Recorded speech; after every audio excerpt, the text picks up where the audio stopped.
বীর মুক্তিযোদ্ধা আব্দুল সালাম, আপনি ভোটের কয়েকদিন অনেক ব্যস্ততার মধ্যে ছিলেন, তারপর আমাদেরকে সময় দিয়েছেন। আপনার আসার পর থেকে যে আলোচনাগুলো আমরা অন রেকর্ড এবং অফ রেকর্ড করছি, মূল কিন্তু আলোচনা একটাই, যে বিএনপির নতুন যে সরকার আসবে, এই সরকারের সামনে যে চ্যালেঞ্জগুলো কি। আমাদের এখানে বিজ্ঞ অ্যাডভোকেট মঞ্জুর মোর্শেদ তিনি বেশ কিছু বিষয় বললেন, যে এই বিশ্ব থেকে আমাদের বিচ্ছিন্ন হওয়ার বিষয়টা, ভিসা আমাদের অনেক দেশেই হচ্ছে না, মব কালচার বন্ধের একটা বিষয়, এবং শিক্ষার যে অবস্থা একবারে খুবই দুরবস্থা, সেই বিষয়ে বলছেন। আইন শৃঙ্খলা পরিস্থিতি সবচেয়ে অ্যালার্মিং বিষয়। এইগুলো আসলে বিএনপি কিভাবে ঠিকঠাক করবে? আমি সবগুলোর সাথে একমত, এবং এটা তো সত্যি যে কথাটা আমি বলে গেছি, যে আসলে সব কিছু তো ধ্বংস করে ফেলেছে তারা ক্ষমতায় থাকার জন্য। মানে এমন কোনো কিছু করে নাই, মানে দলীয়করণের নামে, অর্থাৎ বাংলাদেশটাকে বিকশিত হোক সেটা কোনোভাবেই তারা সেই পদক্ষেপে তারা যায় নাই। বাংলাদেশ লাভবান হোক সেটাও তারা ওই দিকে যায় নাই। তাই কাজে এইটা তো একটা বিশাল চ্যালেঞ্জ। আমি তো বললামই যে তারেক রহমান সাহেব নিজেই তো আগেই বলছে যে সরকারে যাওয়ার চেয়ে সরকার পরিচালনা করাটাই সবচেয়ে টাফ, কঠিন একটা সময়। তারপরে আমরা ওই যে আমি যেটা বললাম, আমি বিশ্বাস করি যেহেতু জিয়াউর রহমানের একটা পথ দেখা গেছে, এর চেয়ে কঠিন সময় জিয়াউর রহমান রাষ্ট্র ক্ষমতায় আসছিলেন। আর তারেক সাহেব যেটা ইতিমধ্যেই তিনি বলছে যে আই হ্যাভ এ প্ল্যান, অর্থাৎ তার একটা টোটাল একটা পরিকল্পনা আছে যে এই সমস্ত সেক্টরগুলো ধ্বংস হয়ে গেছে, এগুলোকে রিবিল্ড করতে হবে, এবং এগুলোকে রিবিল্ড করার জন্য কি কি করা দরকার সেটা একটা পরিকল্পনা নিয়েই কিন্তু তিনি মাঠে আসছেন। তা আমার মনে হয় যে তার জন্য এগুলো খুব বেশি একটা কষ্টকর হবে না। এখন সেখানে সবার সহযোগিতাটা দরকার, সবার সহযোগিতা। আজকে স্বাভাবিকভাবে যেটা বৈদেশিক সম্পর্কের ব্যাপার, যে বৈদেশিক এটা তো আমাদের বন্ধুশূন্য করে ফেলছিল। আমরা দেখছি যে মানে ওয়ার্ল্ডের যারা পরাশক্তি, সেই পরাশক্তির মাঝখানে বাংলাদেশকে ঢুকাই দিছিল, যেটা সবচেয়ে বাংলাদেশের জন্য সবচেয়ে একটা ক্ষতিকারক পর্যায়ে নিয়ে গেছিল। সেই শক্তিদের মাঝখানে বাংলাদেশকে ঢুকানোর তো কোনো কারণই ছিল না, তাই না? দেখা গেছে যে অমুক সিকি মন্ত্রী, আধা মন্ত্রী, এগুলো বলে আমেরিকার মতো দেশটাকে করা হয়েছে। আবার পাশাপাশি অন্যদের সাথে সম্পর্ক করতে যে আরেকজনকে খাটো করা হয়েছে। তো এই বিষয়গুলো তো হয়েছে, এবং এগুলোকে করতে হবে। আর আরেকটা, এটা তো ঠিক যে মনে করেন অনেকটা আশা ছিল যে 5ই আগস্টের পরে, যেটা উনিও যেটা বললেন, যে 5ই আগস্টের পরে ইউনূস সাহেব আসছে, ওনার তো কোনো পক্ষ বিপক্ষ নাই। কাজে উনি কিন্তু অনেক রেগুলেশনারি সিদ্ধান্ত নিতে পারতেন, যেটা যে সিদ্ধান্তগুলো রাজনৈতিক দলের পক্ষে একটু কষ্টকর, কিন্তু উনি নিতে পারতেন। কিন্তু ওনারাও মনে হয়ে গেল যে না, ওনারা একটু তাদের ভালো রাখতে চান, কিন্তু আলটিমেটলি তো ভালো রাখার কোনো সুযোগ নাই। কারণ রাষ্ট্র ক্ষমতায় থাকলে যখন মানুষ দেখে যে এই প্রবলেমগুলো আছে, এই প্রবলেমগুলো সর্ট আউট হচ্ছে না, বা এটা আরও জটিল হচ্ছে, এটা ঠিক উনি বলছেন, এগুলো আরও জটিল হয়েছে। এখন এই বিষয়গুলোকে সলভ করতে হবে, এবং এটার জন্য তো সময় লাগবে। আপনি ইমিডিয়েট যদি বলেন যে 1-2 বছরের মধ্যে, 1-2 বছরের মধ্যে সম্ভব হবে না। এটার জন্য 2-3 বছর মিনিমাম সময় লাগবেই। আর শিক্ষা, এটা তো ঠিক, শিক্ষা বিমুখ হয়ে গেছে আজকে এই দেশের ছাত্রছাত্রীরা। আজকে কি অবস্থা! অর্থাৎ আর একটা হলো যে সবার মধ্যে একটা নীতি নৈতিকতার একটা চরম অবক্ষয়। আপনি দেখেন জামাত একদিক দিয়ে বলছে যে তারা ধর্মের রাজনীতি করে, ইসলাম প্রতিষ্ঠার জন্য রাজনীতি করে, আবার আরেক দিক দিয়ে তারা ঘুষ দেওয়ার পর্যায়ে চলে গেছে। অর্থাৎ মানুষকে কোথায় নিয়ে গেছে, বিকাশের মাধ্যমে টাকা দিয়ে তার চরিত্র হনন করা। তো এই যে, অর্থাৎ তাদের মতো দলের থেকে তো মানুষ এগুলো কখনো আশা করে না। আপনি আল্লাহর কথা বলবেন, আবার আল্লাহর কথা বলে আল্লাহ যেটা বলে নাই সেই পথে আপনি মানুষকে নিয়ে যাবেন, অপরাধের পথে। তো সেটা এইগুলো কিন্তু আরও বেশি হয়েছে। তো কাজেই এইগুলো বেশি হওয়ার কারণে সমাজটা একেবারে টোটালি অ্যাবসলিউটলি একটা মানে এমন একটা জায়গায় গেছে যে এটাকে একেবারে বিপ্লবের মতো একটা প্রেশার দিয়ে যদি আপনি সব জায়গাগুলোতে করতে না পারেন, তাহলে স্বাভাবিক সেটার জন্য অসুবিধা হয়। আমরা বিশ্বাস করি যে তারেক রহমান সাহেবের পক্ষে সেটা সম্ভব। কারণ শিক্ষানীতিও তো উনি অলরেডি কিছু কিছু বিষয় তো উনি 31 দফার মধ্যে বলছেন, পরবর্তী পর্যায়ে তার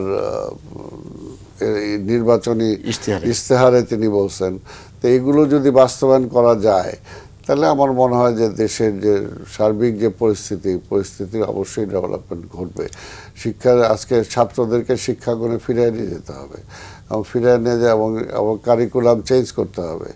আজকে সেখানে যেটা আমাদের বলছি যে আজকে শুধুমাত্র গ্র্যাজুয়েট করার শিক্ষায় কোনো লাভ হবে না, আজকে তাদেরকে শিক্ষায় নিয়ে আসতে হবে, আপনার কি বলে এগুলোকে কারিগরি শিক্ষার মধ্যে নিয়ে আসতে হবে এবং এবং আমাদের যুব সমাজকে আজকে উৎপাদনমুখী শিক্ষা ব্যবস্থায় আজকে নিয়ে যেতে হবে।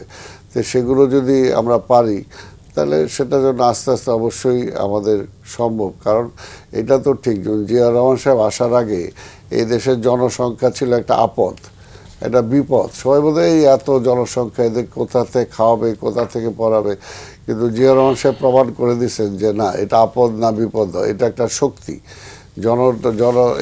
এটাকে তিনি জনশক্তিতে রূপান্তরিত করছেন এবং সেই জনশক্তির বেনিফিট কিন্তু এখনও দেশ পাচ্ছে, যেটা ফরেন রেমিটেন্স দিয়ে আজকে অর্থনীতির মূল যে দুইটা মানে সাপ্লাই লাইন, তার মধ্যে একটা হলো বিদেশের জনশক্তি যারা আছে তারা যে ফরেন রেমিটেন্সটা যেটা পাঠায় সেটা একটা, আর এটা হলো গার্মেন্টস। তো এখানে শিল্পায়নের ব্যাপারেও আমাদের বিভিন্ন কারণে দেখা গেছে যে আমরা অনেকটা ক্ষতিগ্রস্ত হয়েছি। আজকে দেখেন ভারতের সাথেই আমার যে মানে সম্পর্কটা যেটা দরকার, আমার বাণিজ্য যেটা আমার বাড়ানো দরকার, আজকে বাণিজ্যিক সম্পর্ক যে কয়টা দেশের সাথে আমার আছে, যাদের থেকে শুধু আমরা ইম্পোর্ট করি কিন্তু আমরা এক্সপোর্ট করার মতো আমাদের যেইগুলো আছে সেগুলো আমাদেরকে আরও বাড়াইতে হবে। তো এই বিষয়গুলো ন্যাচারালি স্বাভাবিক একটু কষ্টকর ব্যাপার, টাফ ব্যাপার, কিন্তু টাফ হইলেও আমি মনে করি যে তারেক রহমানের সাহেবের পক্ষে এটা সম্ভব, কারণ উনি সেই বিষয়গুলো অলরেডি চিন্তা করেছেন। কারণ জিয়াউর রহমানের সবার আগে তো এই দেশে মানুষ না খেয়ে মারা গেছে, দুর্ভিক্ষ ছিল, কিন্তু উনি তো অল্প দিনের মধ্যে সেই দেশের মানুষকে খাওয়াইছেন, আবার বিদেশে চালও রপ্তানি করছেন। অর্থাৎ এটা সম্ভব যদি দুর্নীতিটাকে বন্ধ করা যায়। এখানে অ্যাবসলিউটলি একটাই, যে দুর্নীতির ব্যাপারে জিরো টলারেন্স, এটা কে আছে না আছে সেটা, এবং আইনের শাসন, এই দুইটাকে যদি আপনি করতে পারেন তাহলে দেখবেন যে আপনি দেশ একদম খুব অল্প সময়ের মধ্যে আমরা মানে অনেক দূর আগায় অনেক সম্ভব। অ্যাডভোকেট সুব্রত চৌধুরী, আপনারা তো দীর্ঘদিন বিগত স্বৈরাচার বিরোধী আন্দোলনে একসাথে ছিলেন। এখন তারেক রহমানের যে কথাটি যে আন্দোলন, নির্বাচন এবং পরবর্তীতে সরকার গঠন, রেইনবো নেশনের কথাটি বারবার আসছে, তো সেই জায়গায় দল হিসেবে আপনাদের ভূমিকা কি হবে, আপনাদের পরামর্শ কি থাকবে? না, যেহেতু আমরা যুগপৎ আন্দোলনে ছিলাম এবং বিএনপি ক্ষমতায় আসুক এটা তো আমরা আন্তরিকভাবে চেয়েছি এবং সেভাবে মাঠে ময়দানে আমরা কাজও করেছি।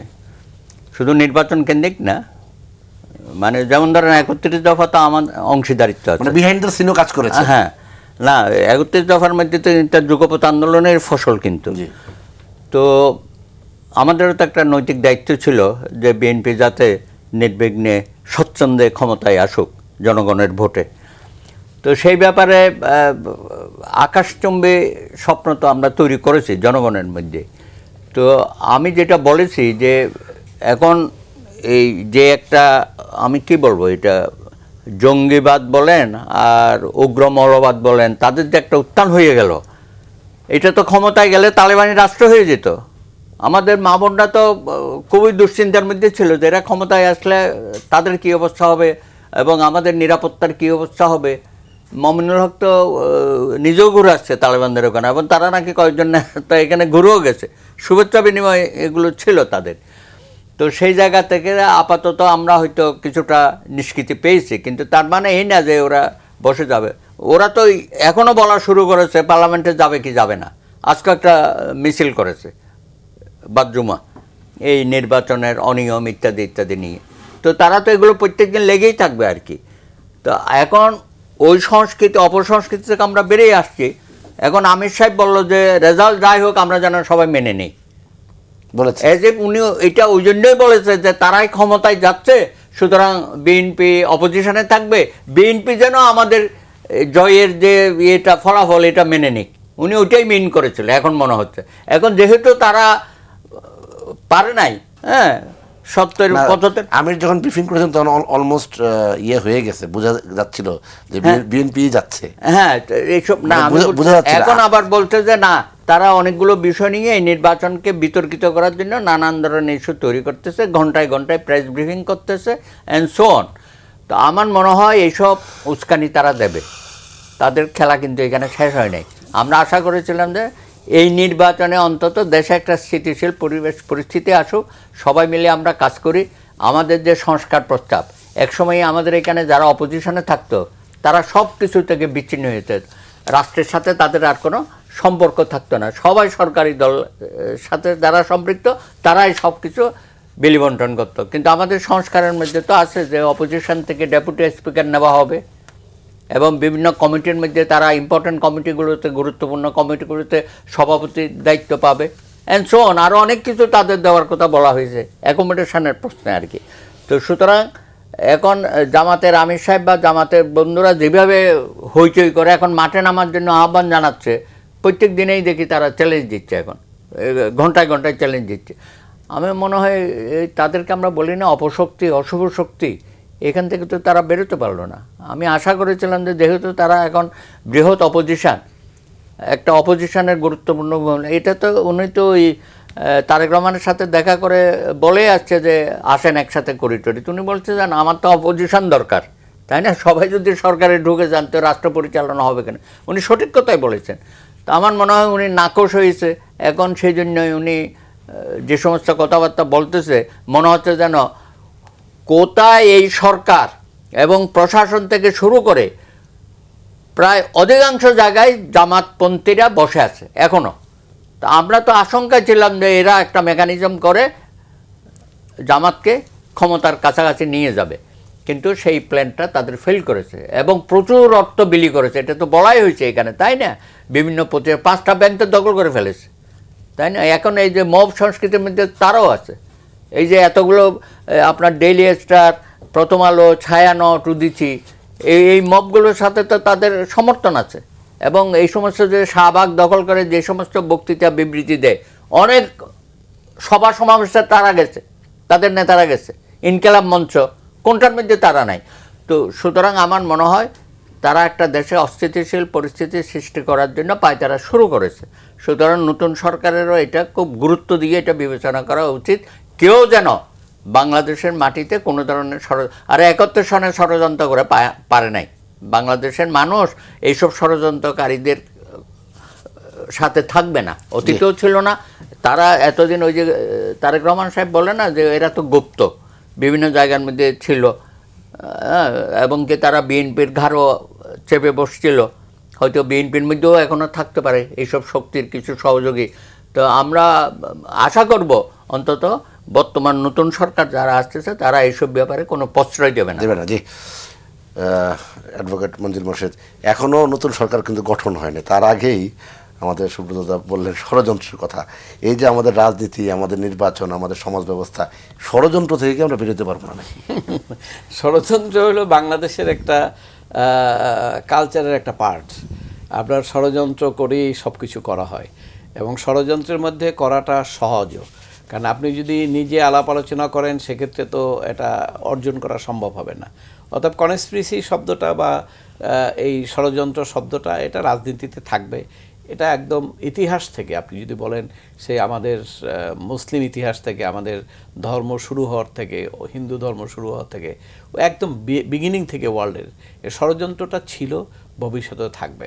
এখন কথাটা হলো যে প্রত্যেকটা ষড়যন্ত্রটাকে কিভাবে হ্যান্ডেল করতে হবে, এইটা যারা সিটে থাকে তাদের উপর ডিপেন্ড করে। তারা যদি প্রপারলি হ্যান্ডেল করতে পারে তাহলে অনেক দেশেই অনেক ষড়যন্ত্র কার্যকর হয় না। আপনি দেখেন বিশ্বের বিভিন্ন দেশে আপনার এই যে ডেভেলপমেন্ট কান্ট্রিগুলো, সেখানে কি ষড়যন্ত্র নাই? কিছু লোক তো ষড়যন্ত্র করে, কিন্তু তারপরেও কিন্তু তারা যেহেতু একটা সিস্টেম ফলো করে এবং সেই সিস্টেমের কারণে কিন্তু তাদের ডেমোক্রেসি বা তাদের human rights, rule of law এগুলো কিন্তু মোটামুটি অব্যাহতভাবে আছে, এটা ব্যতিক্রম করতে পারে না। কিন্তু যেখানে ষড়যন্ত্র করার মাধ্যমে এই দুর্বল করা হয় সেখানেই কিন্তু এই সমস্যাটা হয়। আপনার একটা উদাহরণের মতো বলি, আপনার একটা খাট আছে, তাই না? কারণ খাটের ভিতরে ওই যে কাঠ আছে, কাঠের ভিতরে যদি উলি পোকা ধরে তাহলে আপনি এটা তো বুঝতে পারবেন না। এখন উলি পোকা ধরার পরে আস্তে আস্তে একসময় 10 বছর পরে দেখা যাবে যে আপনার খাটের পায়াটা ভেঙে গেছে, তখন খুঁজে আপনি দেখবেন যে আরে এখানে তো উলি পোকা ধরে গেল, তাই না? তো ষড়যন্ত্রের এই জন্য একটা ব্যাড এফেক্ট আছে যে ষড়যন্ত্র যদি আপনি ধরতে না পারেন, বুঝতে না পারেন, তাহলে আপনাকে খেয়ে ফেলবে, এটা একটা বাস্তবতা। আর দাদা যেটা বললেন সেটা হলো যে প্রত্যাশা এবং আমাদের যে এখন করণীয়, এটা অবশ্যই যে এই বিএনপি এবং জামাতে ইসলাম দুইটি দলই তো নির্বাচনে মুখ্য দল ছিল এবার। তো সেক্ষেত্রে দল দুইটির আদর্শ এবং মেন্টালিটি এটা কিন্তু সেম না, এটা কিন্তু ডিফারেন্ট।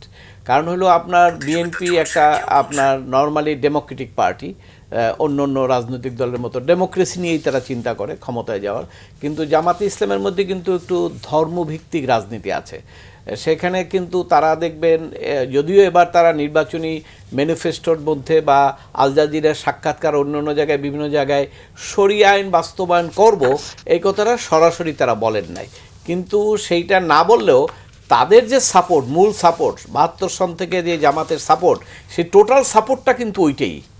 এখন তারা এইটা কি রাজনীতির কারণে এই কথাটা সরিয়ে রাখলেন, নাকি আলটিমেটলি ভবিষ্যতে যখন ক্ষমতায় যাবেন তখন ঠিকই তারা ওইটা করবেন?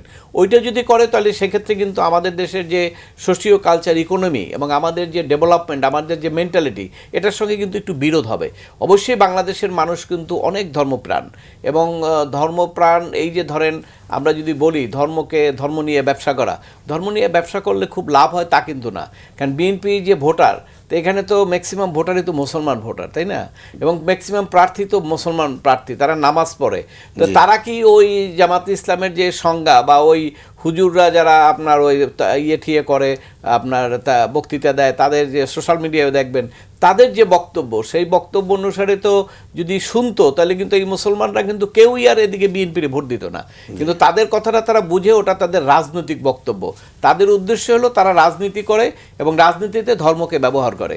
তা আমার মনে হয় যে বেটার হতো, তারা হয়তো আরও ভালো করতে পারতো, তারা যদি রাজনীতি করতে চায় রাজনীতিতে সরাসরি চলে আসুক এবং ধর্মটাকে ব্যবহার না করুক। কারণ ধর্মকে ব্যবহার করলে হয় কি, ধর্মকে ব্যবহার করলে অনেক মানুষ দুর্বল হয়ে যায়, এবং আপনার সেই কাজটাই হয়েছে। এই যে ভোট বেশি পেয়েছে এটার একমাত্র কারণ এইটাই, গ্রামের সাধারণ মানুষের ভিতরে তারা বিভিন্ন ধরনের ক্যাম্পেইন করে তাদের মনটাকে দুর্বল করে ফেলেছে। এই যে আপনি যদি বলেন গ্রামের অনেক মানুষ এখনও, আপনি যদি বলেন যে আমি ভেস্তে যাওয়ার জন্য যে কী পথ, এটা তো বলছে নামাজ, রোজা, হজ, জাকাত, মিথ্যা কথা বলবা না, এগুলো তো আছেই। কিন্তু এর সাথে যদি হঠাৎ করে আপনি লাগিয়ে দেন যারে ওই এই দাঁড়িপাল্লায় ভোট দিলেও কিন্তু যাওয়া যাবে, তো ওটা কিন্তু তার মাথার মধ্যে একটু নক করবে, এবং সেটা রেজাল্ট কতটা আসবে, হয়তো 100 আসবে না, কিন্তু 5% আসবে না তা কিন্তু না। অতএব এই ধর্মকে ব্যবহার করে এইটা কিন্তু আপনার মোটিভেটেড করা হচ্ছে। আসলে রাজনীতিতে ধর্মকে ব্যবহার করা উচিত না। ধর্ম হলো আপনি পালন করবেন, এবং ধর্মের আলোকে, বিশেষ করে আমাদের রাষ্ট্র তো এখন ওই, আমরা তো আগের যুগে নাই যে একটা অন্য বাইবেল দিয়ে আমার রাষ্ট্র চলতেছে। প্রত্যেকটা রাষ্ট্রই এখন সংবিধান দিয়ে চলে, তাই না? তো সংবিধান হলো আমার মূল আইন, এবং সেই সংবিধানে কিন্তু আমাদের এমন বিষয় রাখা হয়েছে আমার মুসলিম ধর্মের সঙ্গে কন্ট্রাডিক্ট করে সেরকম কিন্তু উত্তরাধিকার আইন, ম্যারিজ ল, অন্যান্য যা বিষয় আছে কোনোটা কিন্তু কন্ট্রাডিক্ট করে না। ধর্মের যেটা আছে সেইটাই রাখা হয়েছে। কিন্তু আমাদের সিভিল ল যেটা, সেখানে আমরা সিভিলভাবে যেভাবে পলিটিক্স করব, রাজনীতি করব, আলোচনা করব, সেই জায়গাগুলোতে ধর্ম টেনে আনাটাই আমি মনে করি শ্রেয়।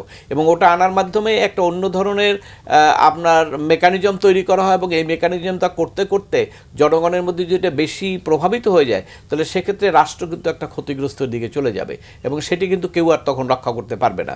আরেকটি কথা উনি বলেছেন, সেটা হলো যে আপনার এই যে পরিকল্পনার কথা, পরিকল্পনাটা দেখেন, আমি বিশ্বাস করি, আমি ব্যক্তিগতভাবে বিশ্বাস করি যে একজন রাষ্ট্রপ্রধান, সে যদি তার কয়েকটা হ্যান্ডস, উনি একা পারবেন না, তার যদি 10টা হ্যান্ডস থাকে এবং উনি যদি চায় যে ওনার 10টা হ্যান্ডস পিওরলি আপনার তারা খুব ভালো লোক হবে, যোগ্য লোক হবে, তাহলে কিন্তু রাষ্ট্রের পরিবর্তন করা সম্ভব। এটা আমি বিশ্বাস করি। কারণ হলো আপনি যখন প্রধানমন্ত্রী হবেন এবং আপনার অধীনে যে মন্ত্রিপরিষদ থাকবে, আপনি যদি ফার্স্ট ডেতে মনে করেন কোনো মন্ত্রীর বিরুদ্ধে এলিগেশন এসছে, সাথে সাথে যদি আপনি তাকে স্যাক করেন এবং দুদকে পাঠান, এই যে একটা ইনস্ট্যান্স আপনি তৈরি করবেন, ওইটার কারণেই কিন্তু পরবর্তীকালে সব মন্ত্রিপরিষদ ঘুরে যাবে। আর যদি আপনি সেটা ব্যবস্থা না নেন, সেটা আমরা আগে দেখেছি না, আগের সরকারের সময় তো দেখেছি অনেক মন্ত্রীর বিরুদ্ধে এমন পত্রিকায় বড় বড় রিপোর্ট আসছে, দুদক তাদেরকে ধরে নেয়। দুদক ধরছে কাদেরকে? ওই বিএনপি আমলে যারা দুর্নীতি করেছে তাদেরকে ধরেছে। তো এই এখন যদি এইরকম অবস্থা হয় যে সরকারে যাওয়ার পরে, আমি মনে করি যে সরকারে যারা থাকবে দুদকের কাজ হবে তাদেরকে খোঁজা, এবং সেই কাজটা যদি দুদক করে তাহলে কিন্তু বিএনপির সাপোর্টও বাড়বে। যে না দুদক তো দুর্নীতিকে প্রশ্রয় দেয় না, কিন্তু এমনিতে কিন্তু তাদের উপর একটা ক্যাম্পেইন আছে, যেটা এই ইলেকশনে জামাত ইসলাম এবং 11 দল তারা করছে। আপনি সোশ্যাল মিডিয়ায় গেলে দেখবেন বিএনপির উপরে একটা বড় ক্যাম্পেইন হলো যে তারা তো দুর্নীতি করতেছে, এই জায়গায় চাঁদা তুলতেছে, ও জায়গায় চাঁদা তুলতেছে, এই কথাগুলো বলছে। এখন এই বলার মাধ্যমে তারা এস্টাবলিশ করতে চাচ্ছে যে তারা দুর্নীতি করবে। এখন এই সরকারের প্রধান চ্যালেঞ্জ হলো প্রথম ক্ষমতায় গিয়েই এই টোটাল স্ট্রাকচারটাকে চেঞ্জ করে সে যদি যোগ্য লোক, পলিটিক্স অনেক দিন ধীরে করছে, তাকে আপনার ভূমিমন্ত্রী বানাতে হবে এমন না, আসলে মন্ত্রণালয় চালাতে পারবে সেরকম যোগ্য লোক দিয়ে যদি মন্ত্রিপরিষদ তৈরি করে এবং সে যদি মেসেজটা দেয় যে কোনো ডিভিয়েশন চলবে না, জাস্ট আমার মনে হয় 6 মান্থস লাগবে দেশের পরিস্থিতি, মানুষের মনোবল চেঞ্জ করা 6 মাসের বেশি লাগে না। কারণ বাংলাদেশের মানুষ এমন একটা মানুষ যারা অতীত অনেক সময় খুব দ্রুত ভুলে যায়, এবং দ্রুত ভুলে না গেলে এরশাদের মতো লোক যখন স্বৈরাচার পতন হলো কিছুদিন পরে ইলেকশনে তার তো এত সিট পাওয়ার কথা না, তাই না? এটা ভুলে যায় মানুষ, ওগুলো কনসিডার করে। এই জন্য আমি দাবি জানাবো যে সরকার গঠন করার পরে এই পলিসিটা যেন তারা নেয়, ইমিডিয়েটলি যে মন্ত্রিপরিষদটা গঠন করবে সেটা হবে মন্ত্রণালয় চালাতে বলবে। মন্ত্রণালয় বসে যেন সচিব যেন তাকে লিড করতে না পারে, মানে যোগ্যতা কম হলেই সচিব কিন্তু তাকে লিড করবে।